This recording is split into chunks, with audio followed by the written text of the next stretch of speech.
বিশ্বের সবথেকে ধনী অ্যাক্টরের শিরোপা পেলেন শাহরুখ খান। প্রথমবার 10,000 কোটির গণ্ডি পেরোলো তার সম্পত্তির পরিমাণ। ধনকুবেরদের তালিকায় বিরাট উন্নতি শাহরুখ খানের। আজকে সেটা নিয়েই ভিডিও করছি। তোমরা চ্যানেলটাকে সাবস্ক্রাইব করে দাও এবং বেল আইকনটা প্রেস করে দাও, পুরো ভিডিওটা স্কিপ না করে দেখতে থাকো। সদ্য জাতীয় পুরস্কার পেয়েছেন শাহরুখ খান, তোমরা আগেই শুনেছ, জওয়ান সিনেমাটার হাত ধরে। তারপর সম্পত্তির দুনিয়াতেও কিং খান হয়ে ধরা দিলেন। আবার সে কিং বলে একটা সিনেমা খুব শীঘ্রই দর্শকদের সামনে উপস্থাপন করবে। সম্প্রতি প্রকাশিত হুরুন ইন্ডিয়া রিচ লিস্ট অনুযায়ী বলিউড বাদশার সম্পত্তির পরিমাণ 10,000 কোটি ছাড়িয়ে গিয়েছে। এই প্রথমবার এত সম্পত্তির মালিক হলেন শাহরুখ খান।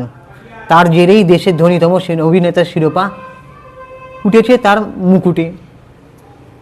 প্রত্যেক বছরই ভারতীয় ধনকুবেরদের সম্পত্তির নিরিখে একটা তালিকা প্রকাশ করে হুরুন ইন্ডিয়া। এবছর ভারতীয় ধনকুবেরদের মধ্যে সকলের উপরে রয়েছেন শিল্পপতি মুকেশ আম্বানি। 9.55 লক্ষ কোটি টাকা সম্পত্তির মালিক তিনি ও তার পরিবার। দ্বিতীয় স্থানে গৌতম আদানি ও তার পরিবার। আদানিদের মোট সম্পত্তির পরিমাণ 8.15 লক্ষ কোটি টাকা। তৃতীয় স্থানে রয়েছে রোশনী নাদার মালহোত্রা। 2.84 লক্ষ কোটি টাকা সম্পত্তির মালকিনী, দেশের ধনীতম মহিলা। এই তালিকাতে এবার হইচই ফেলে দিলেন শাহরুখ খান। গত বছর এই লিস্টে প্রথমবার স্থান পেয়েছিলেন তিনি। 7,300 কোটি টাকার সম্পত্তি ছিল শাহরুখ খান ও তার পরিবারের। কিন্তু চলতি বছরের ক্রম তালিকা অনুযায়ী মান্নাতের বাসিন্দার দখলে রয়েছে 12,490 কোটি টাকার সম্পত্তি। গোটা দেশের অভিনেতাদের মধ্যে সর্বোচ্চ পরিমাণ সম্পত্তি রয়েছে শাহরুখ খান ও তার পরিবারের হাতেই। উল্লেখ্য, অভিনয়ের পাশাপাশি ব্যবসাতেও শাহরুখ খান চূড়ান্তভাবে সফল। তার production house, red Chillies entertainment, cricket দল তথা কলকাতা নাইট রাইডার্স বাণিজ্যিকভাবে যথেষ্ট সফল। বলি তারকাদের মধ্যে ধনীতমের তালিকায় রয়েছেন KKR-এর মালিকিন জুহি চাওলা ও তার পরিবার। 7,790 কোটি টাকার সম্পত্তি রয়েছে তাদের। এরপর যথাক্রমে রয়েছেন ঋত্বিক রোশন, করণ জোহর এবং অমিতাভ বচ্চন। প্রথমবার এই তালিকায় জায়গা করে নিয়েছেন বিগ বি। বিগ বির 1,630 কোটি টাকার সম্পত্তির মালিক হিসাবে দেখানো হয়েছে। তো এবারে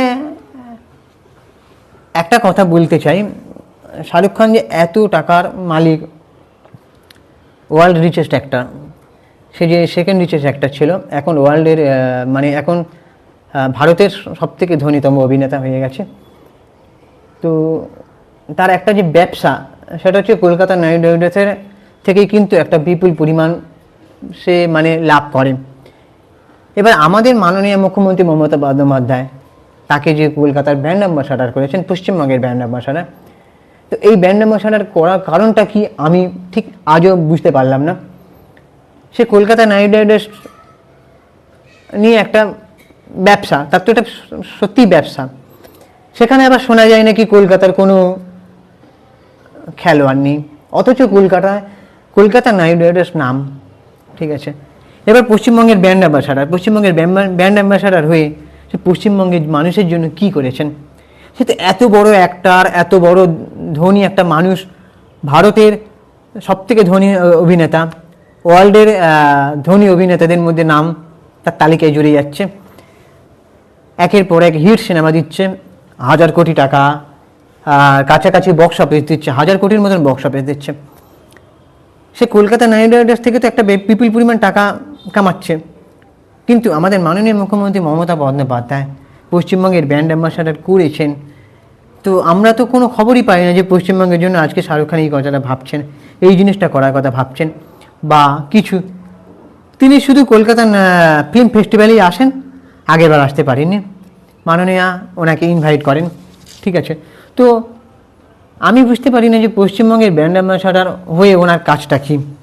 তোমরা যদি একটু বলো যে পশ্চিমবঙ্গের ব্র্যান্ড অ্যাম্বাসাডার এই কারণে ওনাকে করা হয়েছে, উনি পশ্চিমবঙ্গের এই কাজে লাগছেন। তো এটা আমার পার্সোনাল জানতে চাওয়া, তোমরা মাইন্ড করো না, আর কেউ গালিগালাজ করবে না এই ভিডিওর মাধ্যমে। তো আর কমেন্ট বক্সে জানাও তোমরা।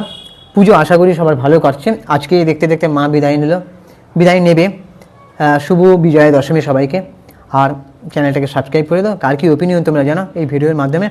আর আমি ইনস্টাগ্রামে আছি চিঙ্কি বাবু 2531, তোমরা ওখানে গিয়ে ফলো করে দাও। টাটা।